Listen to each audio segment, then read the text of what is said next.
The League of Professional Theatre Women is pleased to celebrate nominees for the 2020 Gilder Coigney International Theatre Award. Meet Jill Greenhalgh, a Welsh director, educator, producer, and creator of the Magdalena Project, an international network of women in contemporary theatre. In 35 years, Magdalena has grown into a worldwide organization with activities in 25 countries. An expert in experimental and devised physical theater practice, she tours her productions and conducts workshops internationally. A global 24-hour countdown of performances begins at 1 p.m. Eastern Standard Time on February 15th, leading to the award ceremony on February 16th, 2021. My name is Jill Greenhalgh. I'm living in West Wales. I'm the founding artistic director of the Magdalena Project, international network of women in contemporary theatre. I'm going to show you a film that was made to celebrate the 25th anniversary of the project, which I hope you'll enjoy. It can also be found on our website, which I also invite you to explore. You can find it on www.themagdalenaproject.org. I wish the association a marvellous festival, and thank you very much indeed for the opportunity to share my work. Good luck. Bye.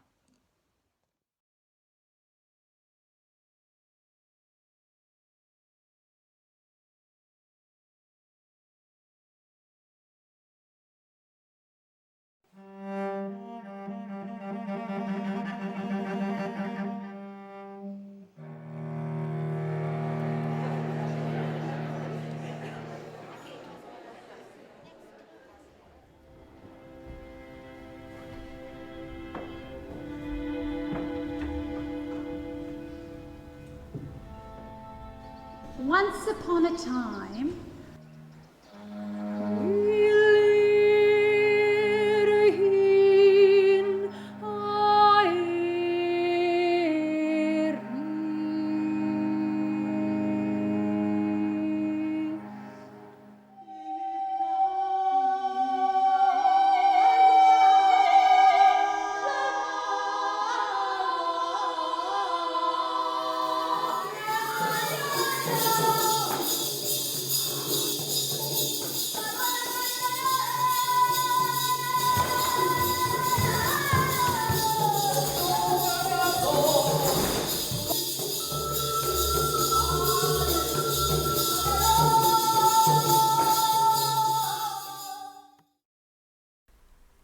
it's difficult. You can't put the Magdalena in a little box and say in 3 sentences, this is what it is. History seems to have the kind of physical manifestation of putting together and fixing and placing, and it's quite hard to do that with something that's so mobile.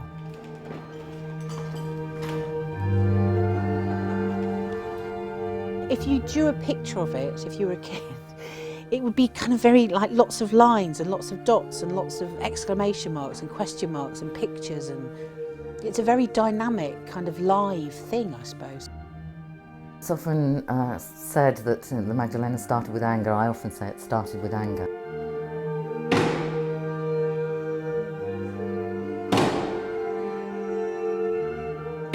At the time that these ideas started to emerge, I was working with Cardiff Laboratory Theatre on a production called The Heart of the Mirror, which was looking at issues of state, pornographic and religious patriarchies.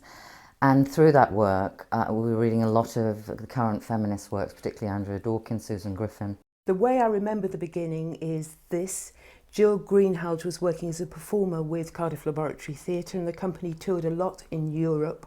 And Jill came back from a tour really fired up by the number of extraordinary women she'd met working in other companies in Europe, and the fact that these women were immensely powerful performers, but in terms of their own power within the companies and organisations for which they worked, they had none. They seemed to be like a vessel for the male directors, a vessel for these young men's visions, because all of these companies were directed by men then. And there was a moment where I suddenly became so angry, and it was like my feminism fell from my head to my stomach.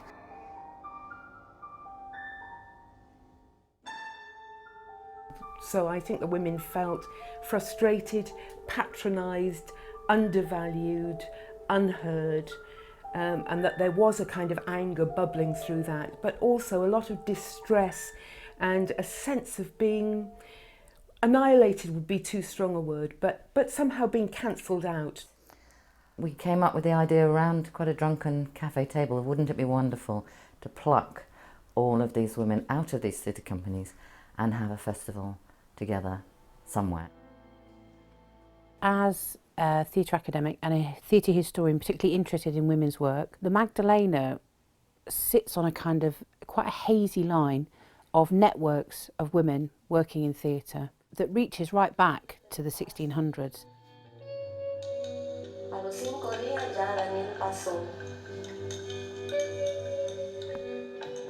What you can say is this is an organisation, this is a network, much more than an organisation, for women who, for whatever reason, want to make theatre to articulate and express the most powerful experiences of their lives.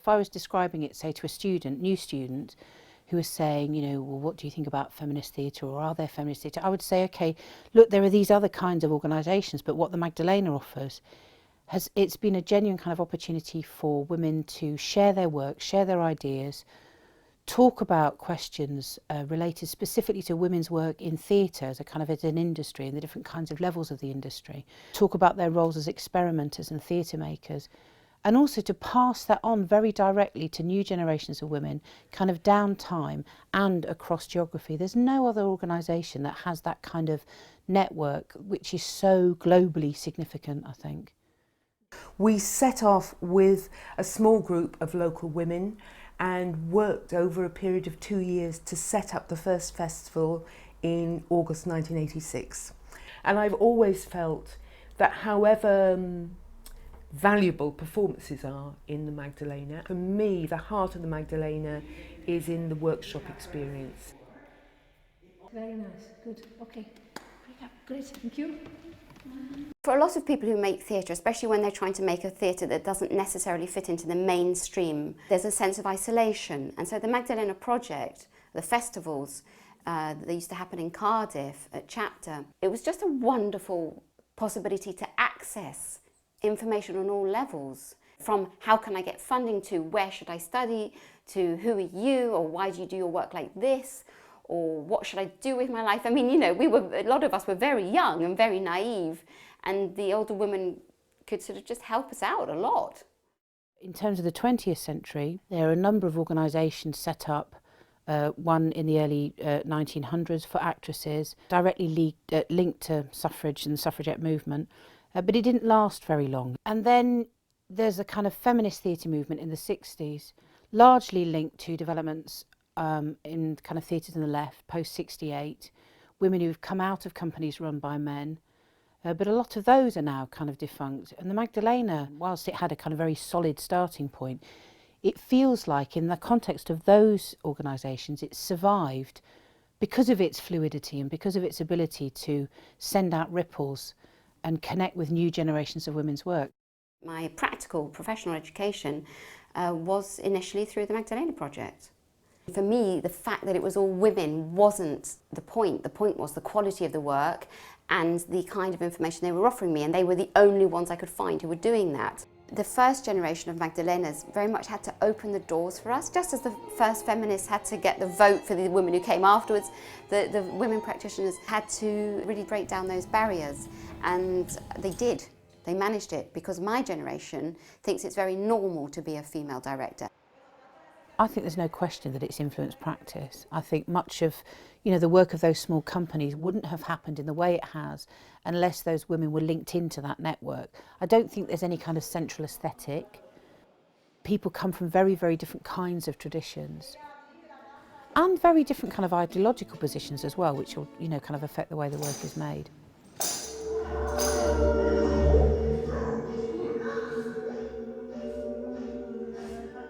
We moved into this place of a much more interesting, exciting debate about what it was that we could achieve, what we could achieve together and what we could support each other to do independently. That was the next phase of the Magdalena for me. We had an office, we had an administrator, so we had resources and we were centred in Cardiff. The thing for me, for the Magdalena, which is, in its kind of 25th, 26th year now, is that when it started there were these solid kind of columns put down in terms of these are the things we want to talk about. Is there a language of women's theatre? How do we work professionally within this context of a low-funded theatre sector across Europe? How do we give back to the new generations? How do we relate to their work and they relate to our work and so on?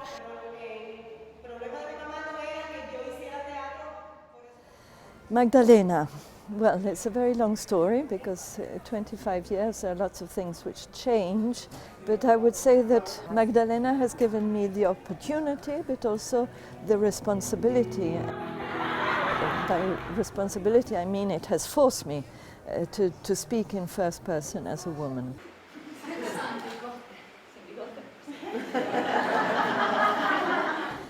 But one of the biggest things for me, I think, is the fact that it puts me into contact at a professional level with many, many other women from all over the world. We began to encourage women, I think, first of all, just to write to each other. We brought out newsletters, and out of that came the idea that we would have our own journal, the Open Page. The idea that you might, as it were, write about your work as it went along, that was new to me. I don't think that I came to Magdalena out of a feeling of anger, like maybe Jill, but more a need to have a space as a woman, and also this feeling that we need to make our own theatre history. I think it's quite difficult to write your own history as you're making it. However, I've always kind of come to the Magdalena as a historian in one way or another, and I think the issues around documentation are really, really interesting. The Open Page for me was always about trying to find ways of articulating the relationships between people's lives as professional practitioners and the work they make and the ways in which they understand that work, they see that work and they connect it with other people's work. And their training, that their kind of aesthetic and their technique as they've developed it. I was thinking about this, how do we establish a practice where we can be of mutual importance for each other and to give constructive feedback so that our work becomes better. Jeg heter Gilder Janniksdal, jeg arbeider i Grenland Friteater i Norge, i Porsgrunn, og jeg må være med i Magdalena-prosjektet siden begynnelsen i Trevignano i 1983. Altså hvis man tenker på balansen og dominansen, så tror jeg nok helt sikkert du kan finne statistikk som viser at det dessverre er behov for et Magdalena-prosjekt. Det som er helt sikkert er at noe av det vi konsentrerer oss om i prosjektet er at de kvinnelige artistene skal sette større spor etter seg.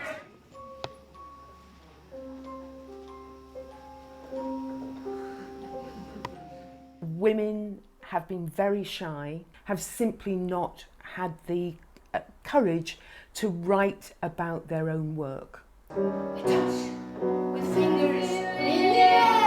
I collect such ribbons and hide them in my soul. My shadow walks with me after. That's always been very difficult with the Open Page, is to wrench out those kind of articulations of practice A male practitioner is much more likely to say, well, I'm doing this, this, this and this, it connects to this. They would do their own kind of critical analysis, whereas I think women find it much harder, maybe that's a stereotype, but I think they find it much harder to lay down the lines of practice. I think they lean much more towards seeing their work as a kind of an organic, kind of ephemeral, perhaps not articulatable process. Whereas I think one of the things that we've tried to do with the open page is to really push that idea of, okay, how do you do that? Why do you do that? And what things have influenced your doing of that? The open page, if you kind of put it all together and you kind of have the, you know, the book at the kind of tail end of it, there's an extraordinary documentation of approaches to work. What it's done as a kind of, you know, if you take it as a body of work, is it's documented practice that would never ever have been documented otherwise. So it brings a whole other view of work into play. It is an alternative history of an alternative practice in a way. It was a cold, cold night. They ran through the enveloping darkness. They ran against the wind.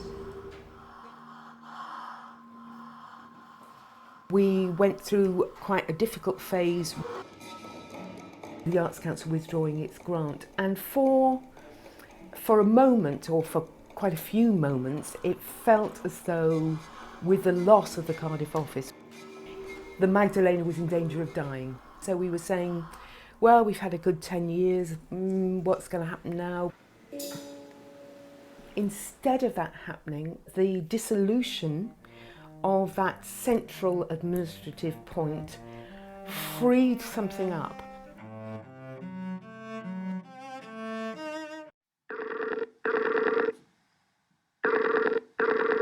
Okay, well, my official title is the Web Queen, and I have been in that capacity since 1999 when I designed and built the very first website for the Magdalena project. It was a turning point in terms of how the project was organised and managed.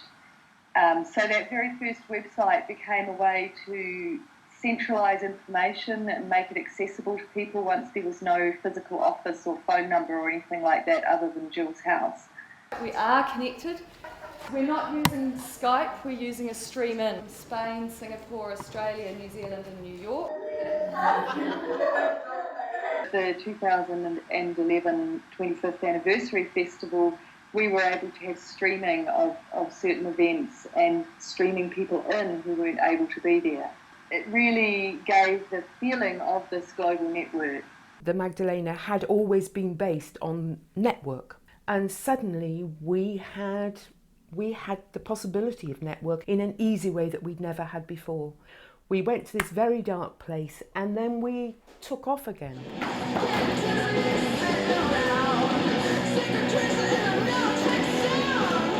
Cheers to Magdalena. What I found really interesting about the kind of the 25th birthday was, first of all, I recognised very few people. I think the new technologies that have helped the Magdalena kind of sustain itself, so the web page, the archive, you know, and all the online work that those women have engaged with very proactively, because it's part of their kind of generational knowledge base, I suppose.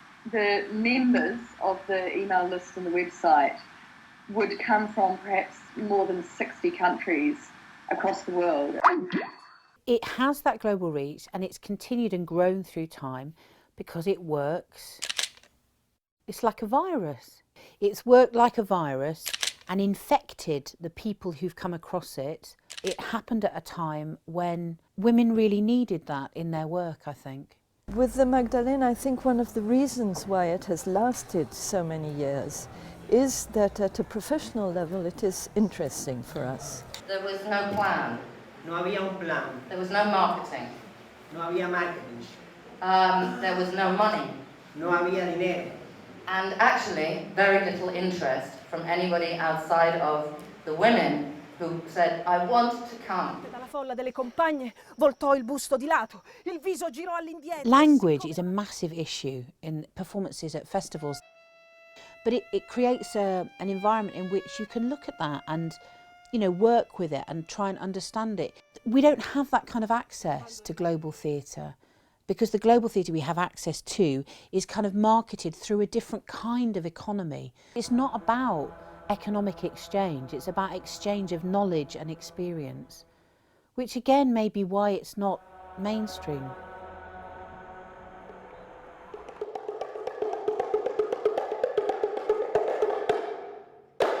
I think one of the really interesting things about the way that the Magdalena is developed, and this informs our decision to abandon attempts to somehow control how the Magdalena would manifest in different countries. We've observed that the Magdalena means different things to women in different countries according to what's going on politically, personally for them. And I think it's no accident, for example, that the Magdalena has become such a powerful force in South America. Hay un dicho ahora en México que dice, calladita te ves más bonita. Y es una clara alusión a la censura, a que las mujeres tenemos que estar calladas, a que si tú sonríes y te ves linda, eres mejor. Y por lo menos esta obra que yo traje, Murmullos en el Páramo, habla de lo contrario, de que tenemos cosas que decir, en este caso denunciar el feminicidio que hay en México. El feminicidio es el ataque a las mujeres por ser mujeres.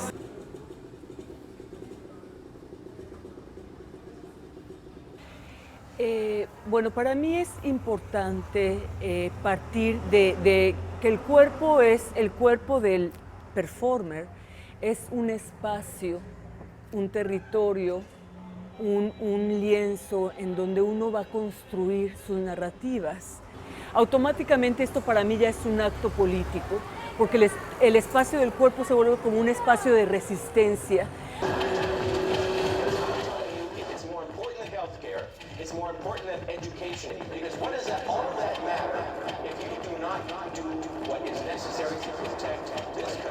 Un tema que ahorita estoy explorando es el tema de inmigración.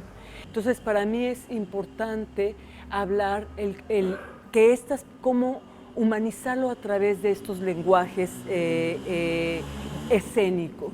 Lo hago a través del diálogo con otros artistas que también han tenido la experiencia, si no de un cruce de fronteras de manera vulnerable, sí un cruce a nivel de estético y conceptual.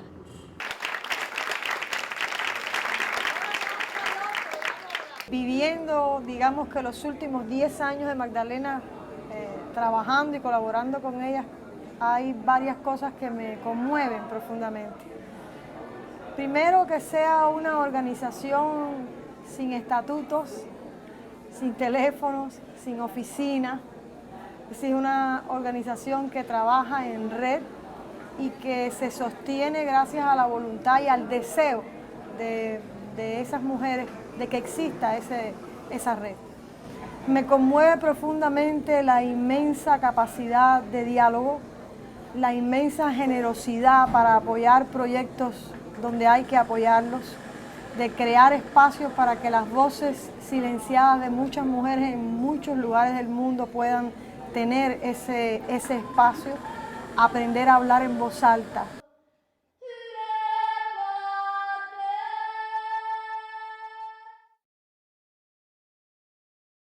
If I kind of think back historically to the example I gave of sort of an English network of actresses, one of the things they wanted to do was enable women to, for example, speak in public, which 110 years ago women weren't supposed to do. It was unfeminine, it was, and the whole suffragette issue was very, very contentious. It was much more about professional practice, but they were trying to kind of enable women to take a place in stories of women's lives that they'd maybe not had previously. So if you think of the work that a lot of the Magdalena practitioners do, it involves working with stories that haven't been told, that might never be told outside of a very close community, in a way that doesn't exploit those stories and doesn't try to market them, but actually sees those stories as embedded in our lives as well, as that there's a kind of shared history, I suppose, or a shared concern for kind of women's hidden histories.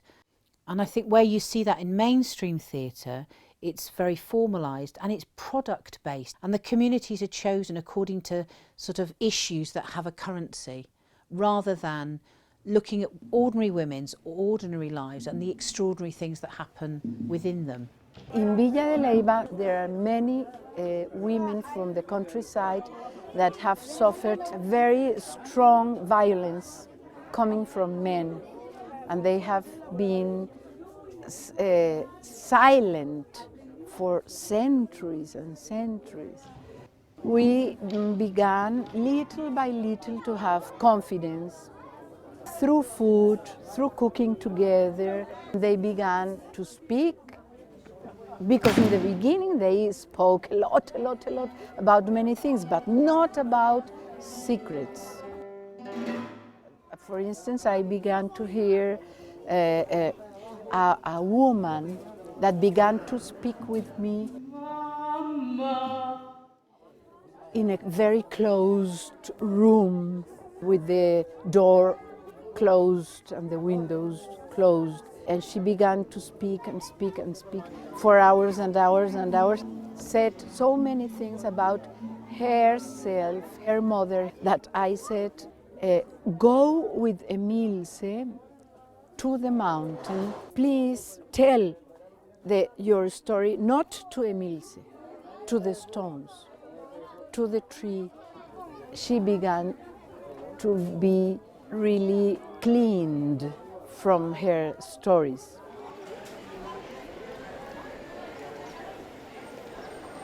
Y lo que me gusta del Magdalena es que el Magdalena no solamente defiende los derechos de la mujer, defiende el derecho de la mujer a un lenguaje para sus trabajos, para su teatro. Eso me parece muy hermoso, defiende la vulnerabilidad de la mujer, defiende la intimidad de la mujer, defiende que la mujer, ¿por qué no?, tiene una manera particular de expresarse. Y eso es hermoso. Breathe with me. Your heart's desire without fear or favour or the excuses the world has taught you to make. Well, I think it's very important within the Magdalena that all the work that people are making is distinct. We're all working from different starting points and towards different goals.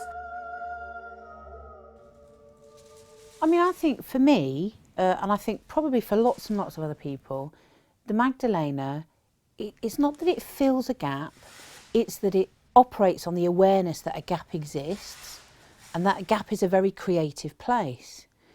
But it's sort of the ultimate paradox, isn't it, that many of the people involved in the Magdalena project actually in some way are outsiders, are on the margins, and that's really central to what they do and how they practice. It could be quite self-negating in a way, that fluidity and that, you know, however stereotyped it is as a kind of female thing. But in fact it isn't. It's been incredibly sustaining, I think. And the shadow can no one get rid of.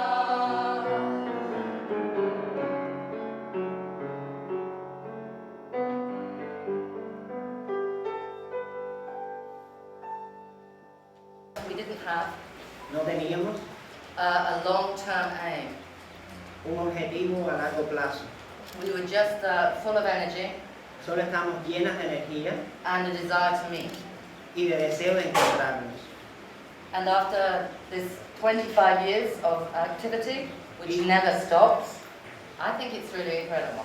Creo que es realmente increíble. And it's a women's festival. Y es un festival de mujeres. And the men are welcome. Y los hombres son bienvenidos. But it's a women's festival. Pero es un festival de mujeres. I think it affects the work in a number of ways. I think the networking, the visibility of work through the festivals, you know, of which there have been numerous festivals all over the place over the last 25 years, that wouldn't have happened otherwise. So I think that's really, really important. You can't begin to kind of be influenced by work unless you can see it and understand it or talk about it and so on. I think also that in time, looking back, say in another 25 years, you will be able to trace key kind of themes and ideas that go through pockets of the work, connected pockets of the work. El encuentro Magdalena es potente, es muy fuerte, pero crea una ilusión. Crea la ilusión de ser diferentes, de poder ser diferentes, crea la ilusión de ser y poder crear lo que queremos crear.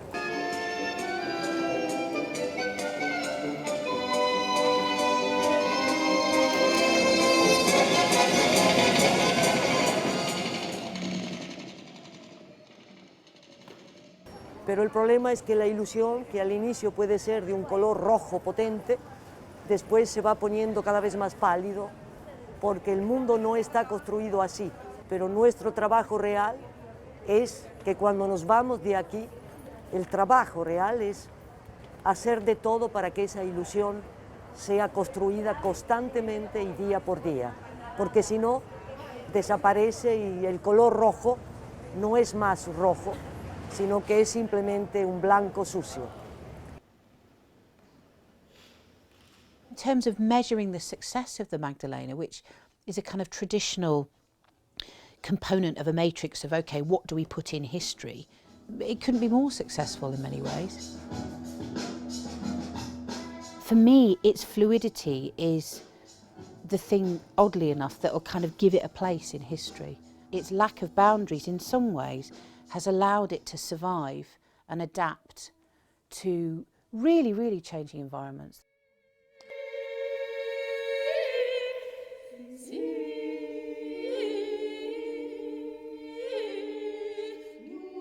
I'm trying to think what it was before, what my life was like before I went to my first Magdalena event. I can't even remember.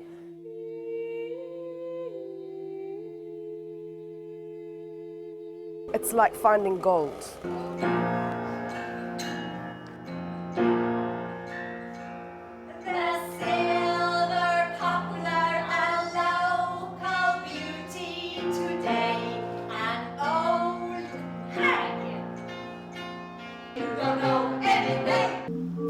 I see a small, hard green bud.